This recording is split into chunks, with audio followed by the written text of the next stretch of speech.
Olá pessoal, tudo bem? A graça e a paz de Deus. Eu sou o pastor Giovanni e eu tenho uma palavra de Deus para o seu coração. Estamos na nossa série de vídeos devocionais acerca de Eclesiastes. Já estamos no capítulo 3. Hoje vamos adentrar nesse capítulo precioso, capítulo 3 de Eclesiastes. Eu tenho certeza que podemos extrair lições, princípios, valores espirituais tremendos para abençoar o nosso coração. Então abre o seu coração, deixa Deus falar com você, lembrando sempre que a palavra de Deus é a bússola do crente, é a nossa regra de fé e de conduta, ela é lâmpada para os nossos pés e luz para o nosso caminho. Então vamos que vamos, vai compartilhando esse vídeo desde já, dá um like, dá um joinha aí para que a gente se torne relevante no YouTube, Instagram, Facebook, YouTube, sai compartilhando com toda a galera e deixe seus comentários também aqui abaixo, para que a gente possa estar interagindo com você, de que cidade você está nos assistindo, qual é o seu nome, o que você achou desses vídeos. Fala conosco, eu tenho certeza que vai ser bênção em nome de Jesus. Se você também tiver qualquer pedido de oração, deixe nos comentários o seu pedido de oração ou nos envie através das nossas redes sociais e nós vamos estar orando sim por você. Nós temos uma turminha preciosa de intercessores. Vou colocar toda a nossa equipe de intercessores para estar orando pela sua vida e pela sua necessidade, tá bom? Então, Eclesiastes capítulo 3 diz: tudo tem o seu tempo determinado. Há tempo para todo propósito debaixo do céu. Há tempo de nascer e tempo de morrer. Tempo de plantar e tempo de arrancar o que se plantou. Tempo de matar e tempo de curar. Tempo de derribar e tempo de edificar.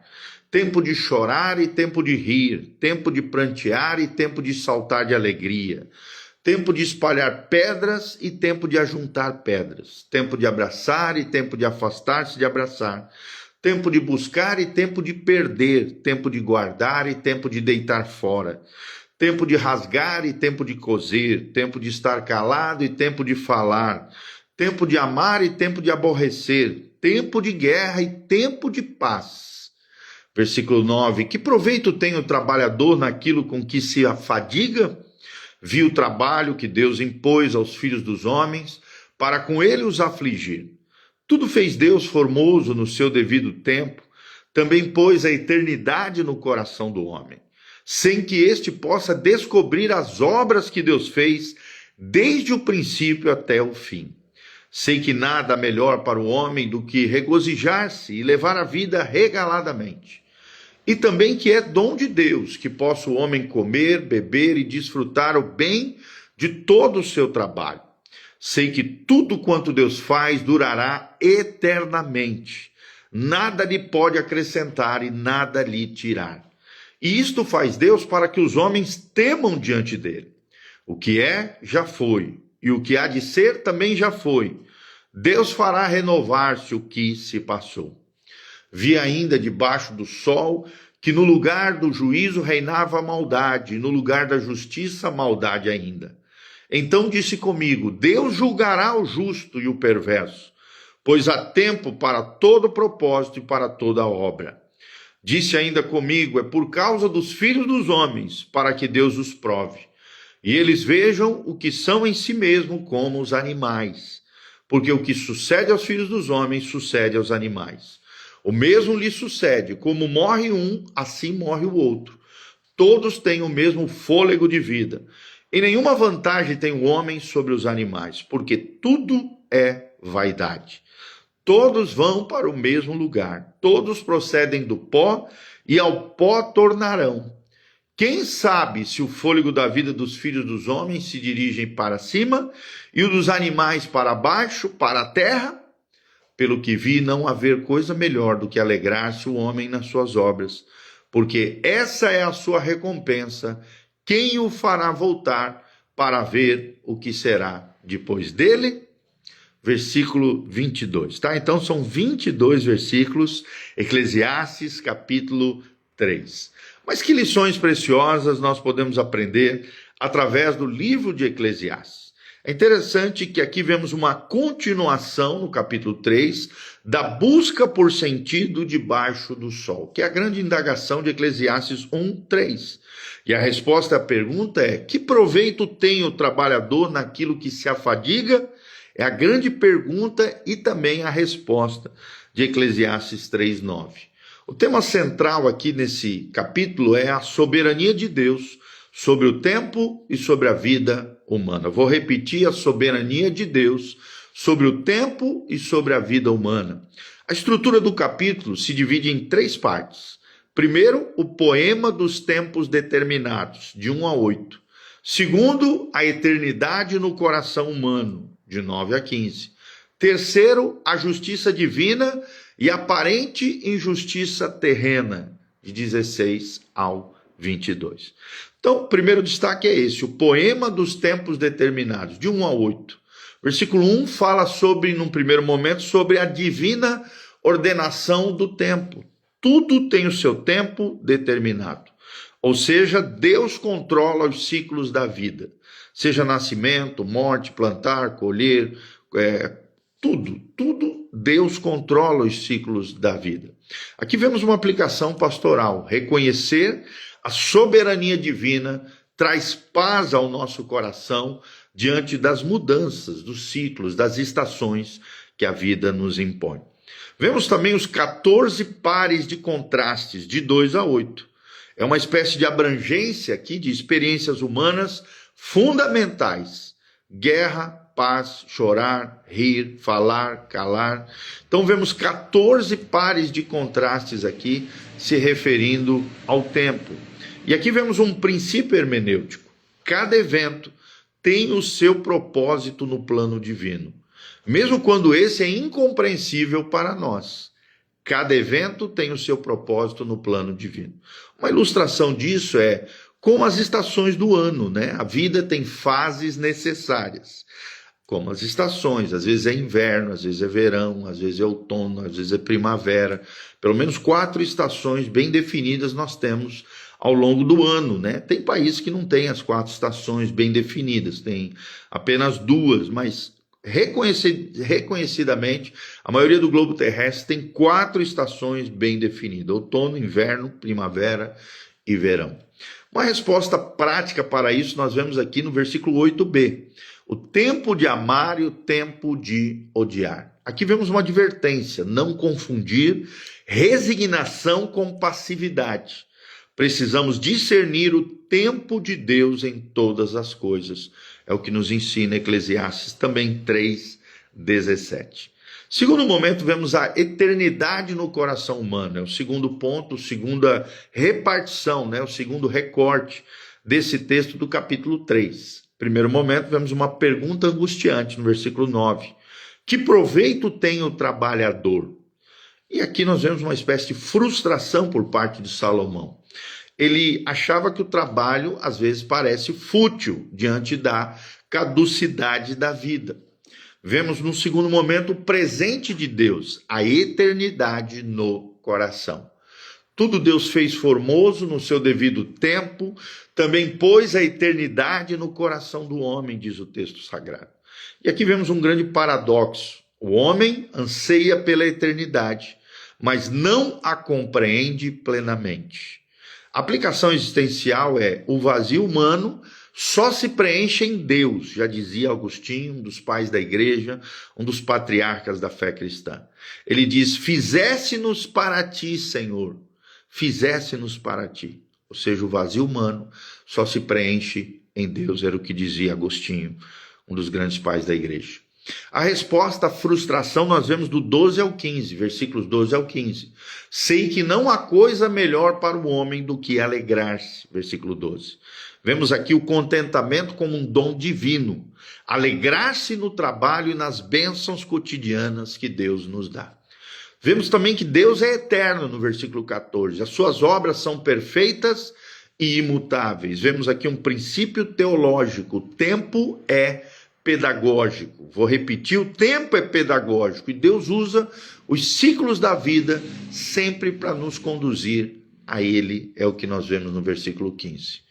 Terceiro lugar, vemos a justiça divina e aparente injustiça terrena, do 16 ao 22, a última parte do trecho de Eclesiastes 3. Num primeiro momento, o problema da injustiça, no versículo 16. Vi debaixo do sol que no lugar da justiça reinava a perversidade. Aqui nós vemos uma espécie de crítica social, a corrupção nos tribunais e nas estruturas de poder. Infelizmente, seja político ou seja governamental. Vemos também a garantia do juízo divino no versículo 17. Deus julgará o justo e o ímpio. Aqui nós temos uma certeza profética, escatológica. A injustiça humana não é o fim da história. Deus julgará todos os homens pelos seus feitos, pelas suas obras. Aqui vemos também uma aplicação pastoral, paciência e fé na justiça final de Deus. Tenha paciência, tenha fé. A justiça final de Deus há de ser aplicada, é o que nós vemos no Salmo 73, 17. Vemos num terceiro momento aqui a mortalidade humana como niveladora de todos. Os homens são como animais, diz o texto sagrado. Todos vão para o mesmo lugar. Vieram do pó da terra e ao pó retornarão, nos versículos 18 a 20.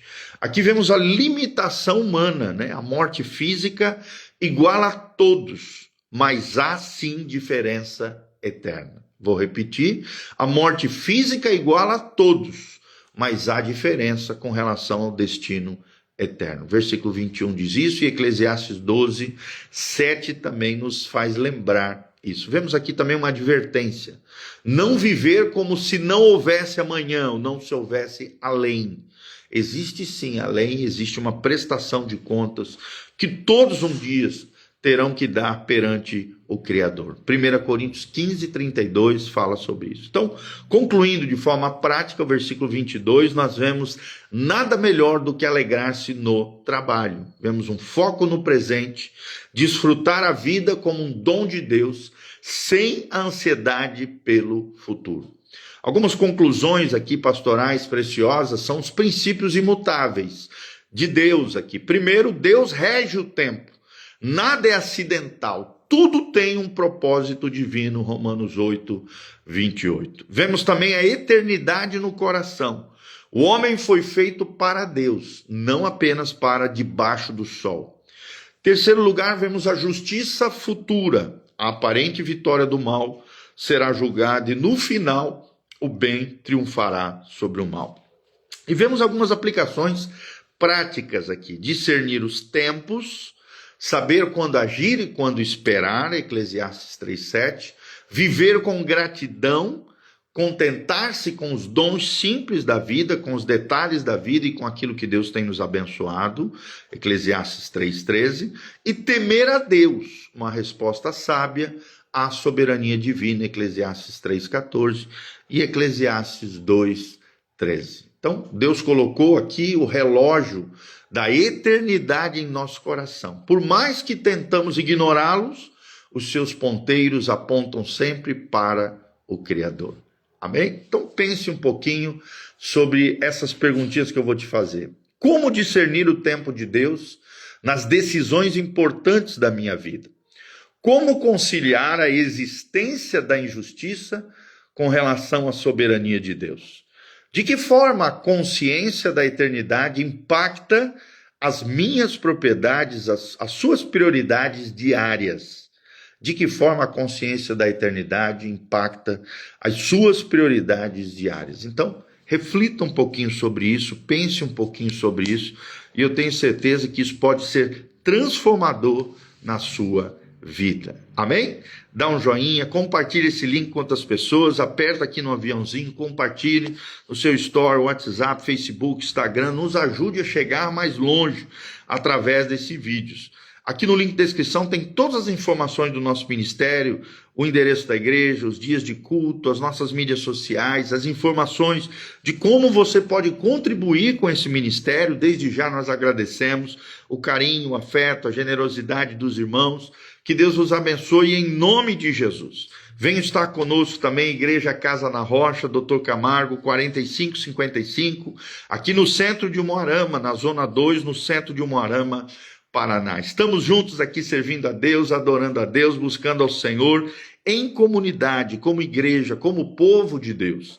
Desde já quero mandar um abraço para a Romilda Ruiz, Preciosa, a Raquel Matesco, José Cristóvão, a Cida, Adriele Grejanin e todos os nossos amados irmãos estão aqui conectados conosco. Que Deus os abençoe. Compartilhe esse link com outras pessoas e desde já quero terminar orando pela sua vida. Pai, no nome de Jesus, encerramos esse terceiro capítulo de Eclesiastes, meditando, Senhor, de que há tempo para todas as coisas. Nada foge ao controle soberano de Deus. O Senhor é aquele que faz com que todas as coisas cooperem para o bem daqueles que amam a Deus, daqueles que são chamados segundo o seu propósito. Pai, ajuda-nos a contar os nossos dias de tal forma que alcancemos um coração sábio diante do Senhor.